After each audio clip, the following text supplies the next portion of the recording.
लोमड़ी ने चैलेंज कर दिया। अभी भीम आर्मी को चैलेंज करना कोई बच्चों खेलेगा?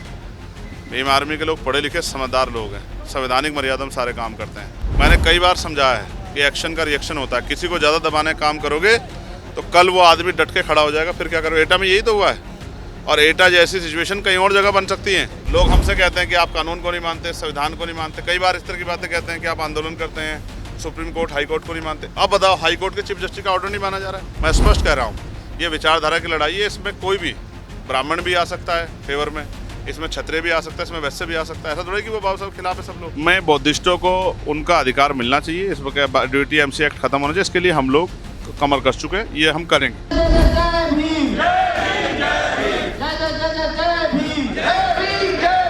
इस समय मेरे साथ नगीना के सांसद चंद्रशेखर आजाद मौजूद है, जो दिल्ली में राष्ट्रीय अधिवक्ता सम्मेलन को आयोजित कर रहे थे। चंद्रशेखर भाई, आज राष्ट्रीय अधिवक्ता सम्मेलन था, क्या मंशा थी इसकी? देखिए, अधिवक्ता जो हैं वो नींव हैं इस पूरी व्यवस्था की। न्याय दिलाने से लेके और न्याय देने की कड़ी में एक बहुत महत्वपूर्ण रोल अधिवक्ता अदा करते हैं।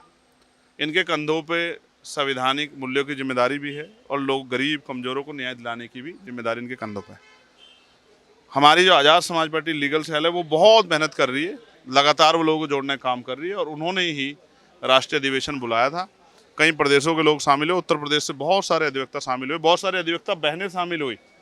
इस बात से मुझे बड़ा खुशी हुई और मुझे उनसे मिलकर अच्छा लगा। उनकी कुछ मांगे हैं, उसको भी मैं पार्लियामेंट में उठाऊंगा, चाहे एडवोकेट प्रोटेक्शन एक्ट को लागू कराने का मामला हो, या उनके लिए चैम्बर्स या पेंशन का उनका मामला हो, या और भी जो उनकी मांगे हैं, 17-16 मांगे, उनके लिए मैं कल ऑनरेबल जो हैं हमारे लॉ मिनिस्टर है उनको लेटर लिखूंगा, और जब हाउस चलेगा तो इस आवाज़ को भी उठाने का काम करूंगा।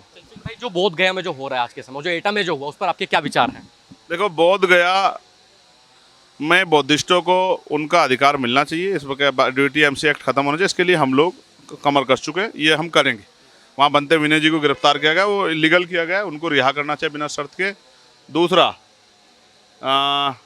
एटा एक उदाहरण है कि अगर किसी को आप ज़्यादा दबाओगे तो वो फिर उसके न्यूटन का भी नियम है कि जितनी ताकत से आप दबाओ उतनी ताकत से वो बाहर निकल के आएगा। तो अगर किसी के स्वाभिमान सम्मान का खिलवाड़ करोगे तो फिर उसका सामना भी आपको करना पड़ेगा। एटा में वैसा ही हुआ, लेकिन मैं लोगों से संवैधानिक दायरे में अपनी बात को रखने के लिए कहूँगा। दिल्ली में देखी थी यहाँ, फिर मैं कहता हूँ सरकारें झुकती हैं, कोर्ट झुकते हैं, आप क्या बात कर रहे हो? तो फिर मैं कहता हूँ, देखो होता क्या है कि भाई जो है लोमड़ी ने चैलेंज कर दिया। अभी भीम आर्मी को चैलेंज करना कोई बच्चों खेलेगा? भीम आर्मी के लोग पढ़े लिखे समझदार लोग हैं, संवैधानिक मर्यादा में सारे काम करते हैं, कानून का पालन करते हैं, संविधान को मानते हैं। और भीम आर्मी के लोग बहुत शक्ति प्रदर्शन नहीं करते, जब करते हैं तो फिर फैसले बदल जाते हैं। एटा में राजपूत परेशान है भीम आर्मी से, कह रहे हैं जबरदस्ती बोर्ड लगा देते हैं ये लोग। नहीं, हम नहीं लगाते जबरदस्ती बोर्ड। जिसकी देखिए लोकतांत्रिक व्यवस्था है, किसी गांव की इच्छा है मूर्ति लगाने की, गेट बनाने की, बोर्ड लगाने की, तो आप कैसे रोक सकते हो? और दूसरी बात, मैंने कई बार समझाया है कि एक्शन का रिएक्शन होता है। किसी को ज़्यादा दबाने का काम करोगे तो कल वो आदमी डट के खड़ा हो जाएगा, फिर क्या करोगे? एटा में यही तो हुआ है, और एटा जैसी सिचुएशन कहीं और जगह बन सकती है। इसलिए मैं बहुत जिम्मेदारी से कह रहा हूँ, मैं अपने लोगों से कह रहा हूँ कि मैं आपकी शक्ति को जानता हूँ, लेकिन आपके कंधों पर जिम्मेदारी ये है कि कानून व्यवस्था भी बनी रहे, इसका ध्यान रखना। मैं अपने लोगों को समझाते कर रहा हूँ। मैं औरों की तरह नहीं कि उनको बढ़ावा दे कहूँ कि जाओ और जगह भी इस तरह के कार्यक्रम करो, अगर आपको परमिशन नहीं मिल रही है तो उनके भी रोक दो। नहीं, मैं उनको कह रहा हूँ कि संवैधानिक मर्यादाओं में काम करो, जिससे किसी की भावना को ठेस ना पहुँचे, लेकिन अपने हक अधिकारों को का प्रयोग भी करने के लिए तैयार हूँ। क्या अनिल मिश्रा के इस प्रकार से छोड़िए, कमाल है। आप मतलब आप फिर कहिए क्या आपको क्या लग रहा है कि मैं मतलब मैं बिना पढ़े लिखे लोगों के बारे में भी चर्चा करूँ? क्या बात कर रही हैं आप? कोई आप समझो।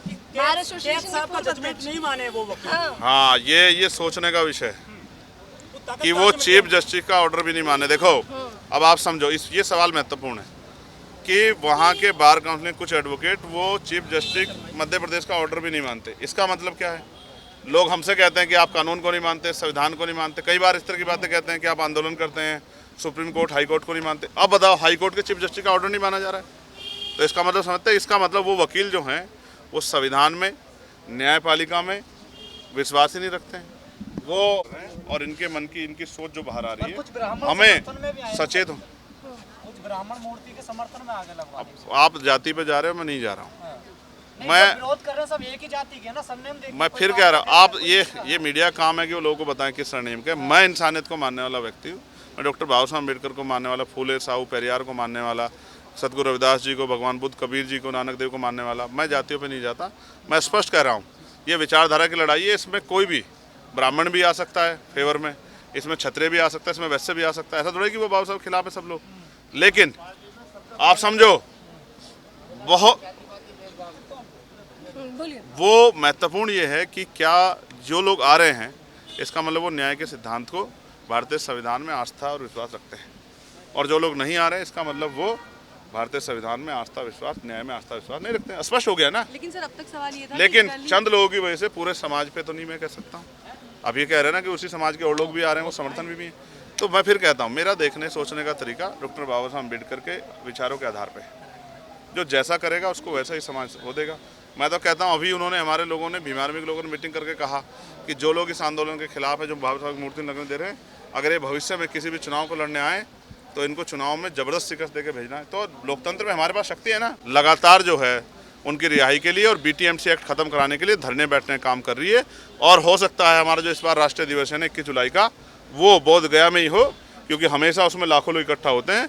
ये एक तरह का सिंबल है उस क्रांति के लिए कि BTMC एक्ट खत्म हो और बौद्धिस्टों को बोध गया में उनके हक अधिकार मिलने चाहिए। उनका जो है बोध गया पे, उसकी वैचारिकी पे जो है उनका सम्मान होना चाहिए और वो उनके हाथ में होना चाहिए। Thank you. आप देख रहे हैं नेट्रिक न्यूज, साहस सच कहने का।